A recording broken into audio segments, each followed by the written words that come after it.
여러분 안녕하세요. 아나운서 손문선입니다. 14억 인구의 중국, 방대한 내수 시장을 등에 업고 세계 공장에서 세계 시장으로 등극함과 동시에 글로벌 2위 경제 규모의 대국으로 발돋움했는데요. 하지만 한편으로는 경제 성장률 둔화, 지방 부채 등 우려의 목소리도 가시지 않고 있습니다. 하지만 한화 자산운용은 중국 시장은 현재 진행 중인 산업, 소비 및 자본시장의 구조적인 변화로 인해 투자 기회와 잠재력은 여전히 크다라고 보고 있습니다. 자, 이번 시간에는 한화 자산운용 고정희 팀장과 함께 중국 시장에 대한 이야기 나눠보겠습니다. 안녕하세요, 팀장님. 안녕하세요. 네, 이 한화 자산운용에서는 굉장히 오랜 기간 동안 중국 투자를 직접 해왔다고요. 네, 한화자산운용의 중국 투자는 2008년부터 시작되었고요. 현재 서울 본사와 천진지사에 모두 중국 리서치 팀을 보유하고 있습니다. 네, 수년간 중국 리서치와의 운용을 통해서 많은 노하우가 축적되었을 것 같습니다. 자, 그렇다면 중국의 인건비 상승, 또 빠르게 진행되고 있는 노령화를 걱정하는 목소리가 있는데요. 팀장님께서는 중국의 산업 경쟁력을 어떻게 보시나요? 네, 중국의 인건비 상승 부담으로 인해서 저부가가치 산업 같은 경우는 동남아로 많이 이전을 했습니다. 과거 중국의 수출 산업은 저가 노동력이 경쟁력이었다고 하면은 현재와 미래의 중국 산업의 경쟁력은 밸류체인 경쟁력, 그리고 기술 업그레이드, 인력 자원이 있다고 생각됩니다. 네, 그럼 그중에서 이 밸류체인 경쟁력에 대한 설명을 좀 자세하게 부탁드려도 될까요?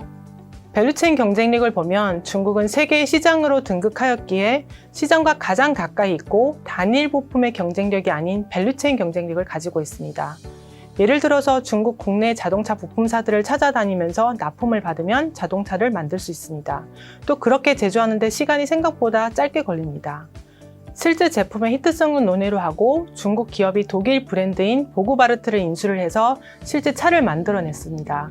이게 가능한 이유는 밸류체인 대부분이 중국에 있기 때문입니다. 네, 그렇군요. 그렇다면 중국 정부와 기업은 어떤 노력을 하고 있을까요? 제조업을 업그레이드 하려면 시장만 있으면 부족하고 인재와 기술에 대한 투입이 필요합니다.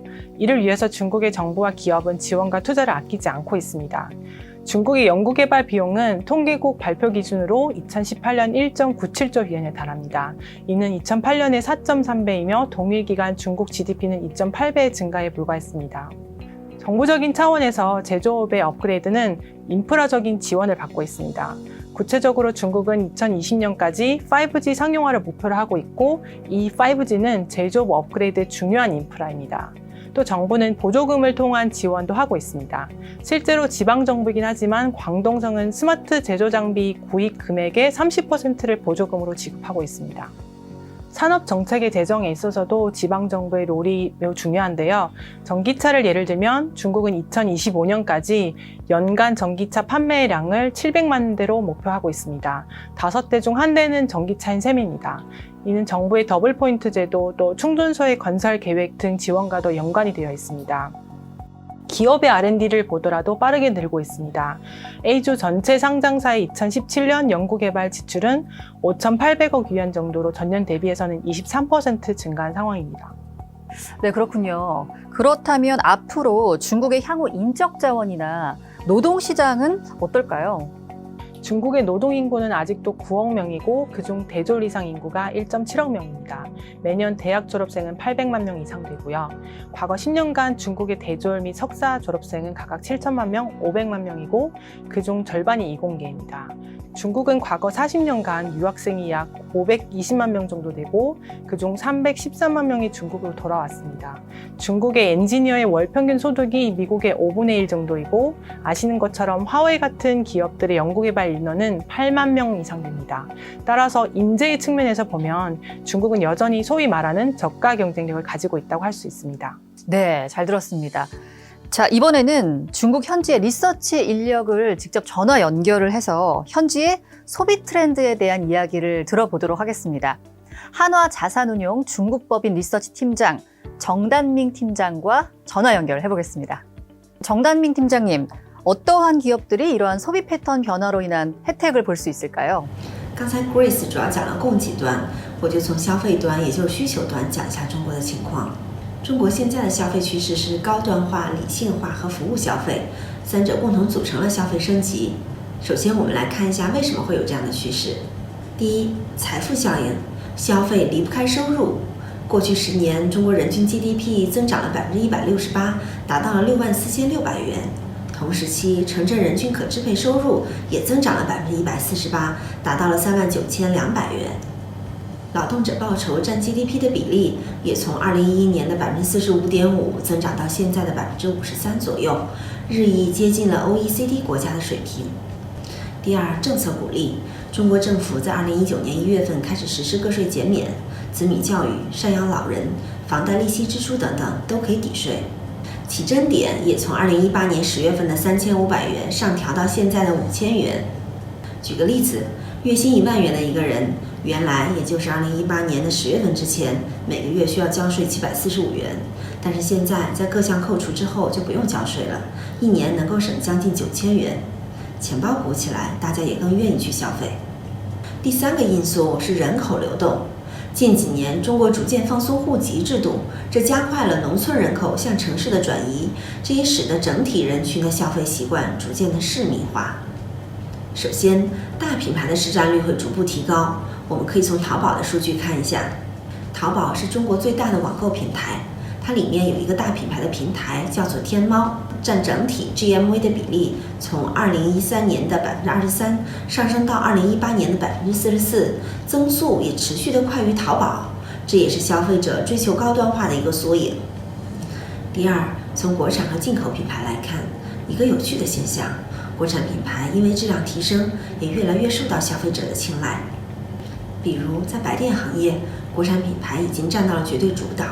在2018年，空调前5名的国产市占率已经达到了90%，冰箱的前4名的国产市占率也已经达到了62%。这说明消费者购物逐渐的理性化，并不盲目的追求国外品牌。那么在这个过程中，那些持续投入研发、努力提升品质的公司将会伴随着消费者一起成长。刚才说了产品，再来看一下服务。生活水平提高了，人们也越来越愿意购买服务，外出就餐越来越频繁，海岛游也越来越受欢迎。在平时的碎片时间，拿起爱奇艺或者腾讯视频追剧，内容付费也越来越被接受。这些能提供高质量服务的公司中，也蕴含着巨大的投资机会。 네, 정단밍 팀장님과의 전화 연결을 통해서 중국 소비 트렌드에 대한 전반적인 이야기 잘 들어봤습니다. 자, 이번에는 고정희 팀장님과 또 이야기 나눠볼게요. 중국은 시장 변동성도 크고 제도도 굉장히 빠르게 변화를 하고 있습니다. 중국에 투자할 때는 어떻게 해야 될까요?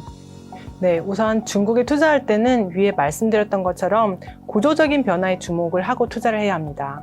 과거에 중국 경기가 2자릿수로 증가할 때는 거의 대부분 산업이 모두 성장을 하고 그러한 상황에서는 굳이 구조를 따질 필요는 없었습니다. 하지만 경제 성장률이 둔화가 되고 부채 이슈, 산업 구조 조정의 이슈 등이 있는 지금은 실제로 정말 좋은 기업인지 중장기적으로 성장성이 유지가 될 만한 기업인지 점검할 필요가 있습니다. 또 중국은 개인 투자자의 비중이 높은 특징을 가지고 있는데요. 즉 밸류에이션을 따지지 않는 시장 참여자들이 많다는 이야기입니다. 실제 중국은 전체 상장사 중에 밸류에이션이 50배가 넘는 기업이 1000개 이상 됩니다. 중국은 현재 자본시장의 개방을 가속화하고 있습니다. 2014년 호강통이라는 제도를 도입하면서 기존 자격 요건을 갖춘 기관 투자자들만이 허가를 받아서 투자가 가능한 상황을 바꾸어서 해외 자본이 상대적으로 보다 자유롭게 특정 종목풀에 대해서 투자가 가능한 그런 변화가 있었습니다. 과거 대만과 한국의 사례로 보면 이러한 추세는 가치주의 재평가로 이어졌습니다. 따라서 중국이 투자할 때 정말 중장기적으로 성장성이 유지될 만한 좋은 기업인지 밸류에이션이 적정한지를 따져서 투자할 필요성이 커지고 있고 하나조선운용의 차이나 투자 철학도 이에 기반하고 있습니다. 네, 지금까지 한화자산운용의 고정희 팀장, 또 중국 현지 리서치 인력 정단밍 팀장과 함께 차이나 인사이트에 대해 알아봤습니다. 여러분과 함께 중국 투자를 위한 중요한 포인트에 대해 이야기해봤는데요. 한화자산운용은 앞으로도 고객 여러분의 풍요로운 미래를 만들기 위해 노력하겠습니다. 고맙습니다.